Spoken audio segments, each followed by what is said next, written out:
Welcome to the newest episode of Beyond the Fame with Jason Fraley. I'm your host, Jason Fraley, picking the brains of the top filmmakers, musicians, and artists of our time. Grammy nominee Regina Spektor performs live at Wolf Trap in Vienna, Virginia this Thursday night. She joined me to discuss her childhood journey from the Soviet Union to the United States, where a generous couple on the New York subway gifted her a music education, sparking an indie pop career that's evolved into hit TV themes in Hollywood.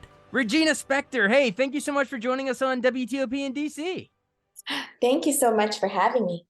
We are talking because you are coming to Virginia to play Wolf Trap on Thursday, August 3rd. Amy Mann will be on the bill with you, so that's a big deal. What can we expect from the show? Is it a little of the greatest hits, or is it mostly, stuff from the new album, Home, Before, and After? It's kind of a good mix. I usually just do everything spanning all eras. And of course, I'm very excited to share the new music. So I've been playing a good chunk of that too. Awesome. And that includes Becoming All Alone and Off of Home and Before and After. Remind our listeners if there's some newcomers to your music when we're going to introduce them here. What was that, a pandemic project? How did that come together? Well, actually, I was due to start recording my new record, on April 1st of 2020.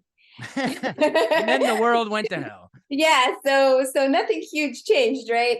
Yeah, and so that was actually, it was an interesting thing because as a New Yorker, we kind of got hit first. And I remember talking to John, because the producer of the record, he was in LA, and actually we made it remotely, so he stayed in LA. But I remember him being like, no, I think I could still fly out and make it. And I was like, you don't understand what's going on here. Because it took a little while for people to figure out how fast it was spreading, how many people were getting sick. So I think New Yorkers sort of just got super hit fast. And but I definitely told them, like, hey, trust me. And then of course, just a week later, everything was just shut down, and yeah, nobody was making any trips anywhere. Oh my God. Yeah, it's crazy. And we should remind everyone, I mean, you mentioned being in New York, but you were actually born in Moscow in 1980, and then your family moved to the Bronx, 89, Perestroika time. Yes. This was even, Russia just invaded Ukraine. So I mean, you've been through a lot in the last couple of years, like with the pandemic. I know. Oh my gosh. But remind our listeners, did that interrupt, your classical piano training? Because you had started when you were in Russia, right? Before you moved here.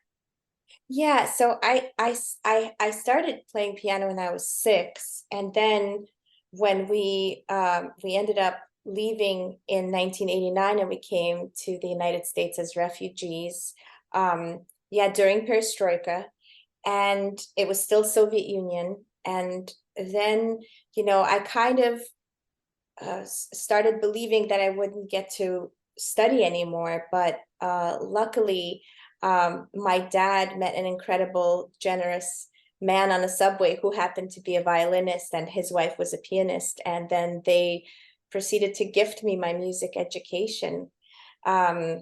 So good people make the world go round. And you mentioned this horrendous a war in Ukraine, which has been, breaking all our hearts. Yeah. For all this time now. It's really hard for me to believe, because when I was leaving the Soviet Union, it really felt like things were going to turn around, and there was going to be this incredible awakening, and there was going to be a shift of freedom and a kind of a chance. And the idea that it's actually clamped down, and it's even much less free and much scarier than what I left, is very hard for me to sort of really understand how does something like that happen. And I think that the feeling that I walk away from it all with is that you just have to be vigilant, and you have to really be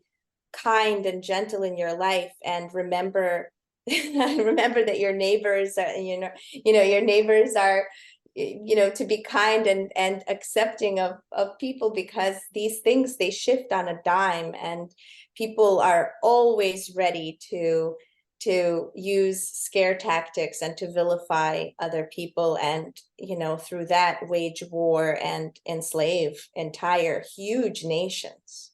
Oh, And it's absolutely. just terrifying. Yeah, it's such a good point, and thanks for painting that picture because yeah, I guess '89 was right around the time that the Berlin Wall fell. And you're moving over here, and we all had more hope of cooperation with East and West back then, and it's crazy how fast it turned. Well, Yeah. we're not here to talk geopolitics too No. much. But you can't, elephant in the room, I guess. But so you're in New York, then you're coming up in the indie scene. You self-released those first 3 albums, Soviet Kish, all that. That kind of ties in.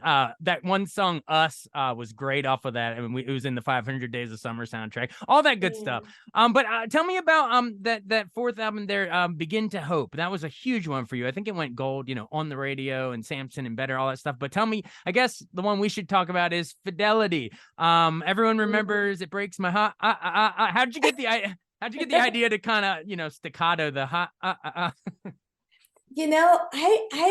don't even know. I think that I've always because I came from playing music just by myself, and I heard so many different instruments that I had no access to. It was just me and a piano, or me and a keyboard for a really long time. I didn't have any money for any kind of budgets to make records. Everything was sort of self-made and self-released. And I think that because I just loved playing around and experimenting with things, and I needed these other sounds, I would just play with what I had, which was, maybe on one song it was a drumstick on a chair, and I figured out how to do that on a song on Soviet Kitsch. And then other times I would just try to get as much as I could out of the piano and out of my voice. And that's probably where all the sound making came from. It was just me implying other instruments.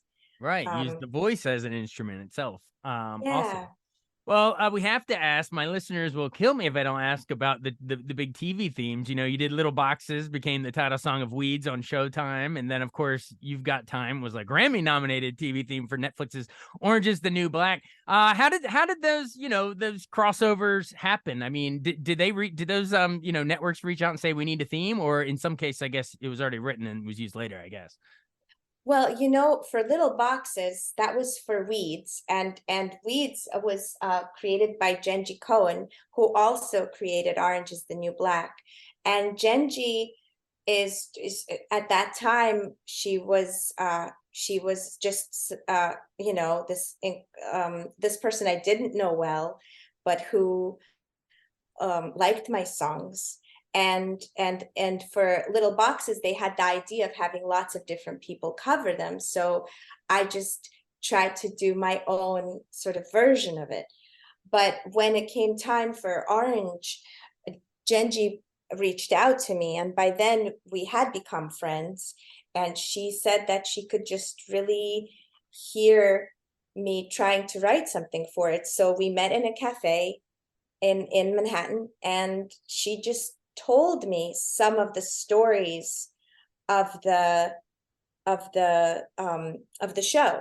And as she was telling it to me, I just started hearing things in my head. And then um, I really didn't know if what I was going to write was going to be right for her or for what they were doing.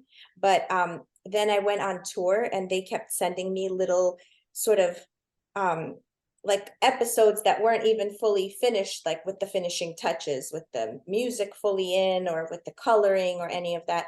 But I just got so hooked on waiting in my inbox for those episodes to come. I just fell in love with the show so purely, um, that the music just kind of came really fast. And then lucky for me, she loved it and used it. I was just so happy because I was so amazed by that show, because it had so many incredible women in it from all different. It was the most diverse show I'd ever seen on television.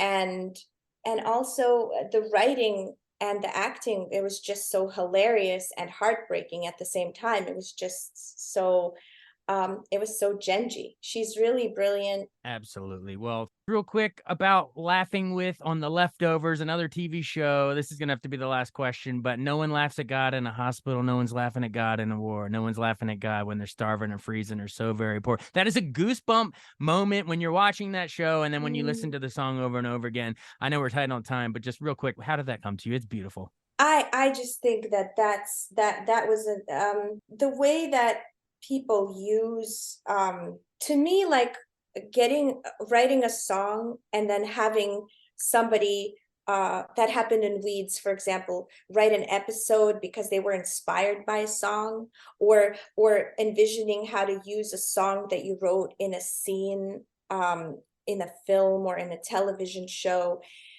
It's one of the greatest gifts. Or when I see people dancing, like choreographing dances or ice skating to my music, or any kind of a creative act, like I just think what a musician wants most in the world is for whatever they made to be useful to someone in some way, and to have other art come out of it is just so extra special.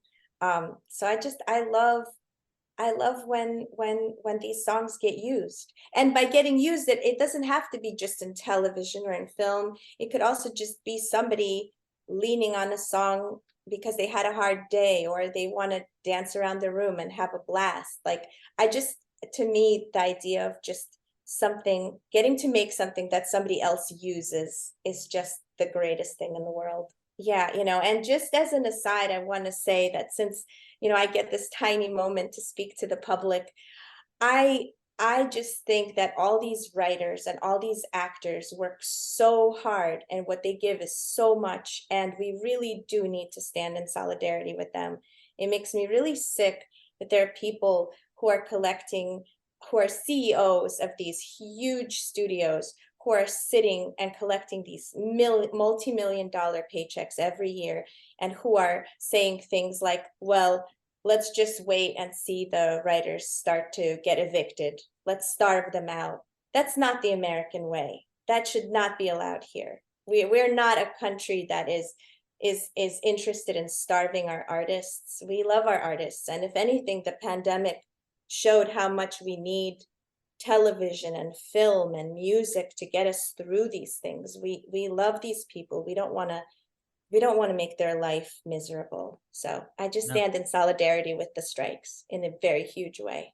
I'm with you. And yeah, it's the streaming revolution that took over. I mean, when you were doing Orange is the New Black, Netflix was pretty new, but yeah, and that revolution just kind of changed everything. But yes, hopefully we can get that straightened out. Thank you so much for joining us. There's so much we didn't even have time for, like all the rowboats and the Kubo and the two strings with that awesome While My Guitar Gently Weeps cover. It's so great. But thank you so much Oh, for joining us for a wide ranging conversation. I really appreciate it. thank you so much, Jason. It's been a pleasure. All right, Thursday, August 3rd, Wolf Trap, Virginia, Regina Spektor. Everybody get your tickets. Thanks. Thanks so much for listening to Beyond the Fame with Jason Fraley. Our theme music is Scott Buckley's Clarion. Remember to give us a 5-star rating if you like what you hear.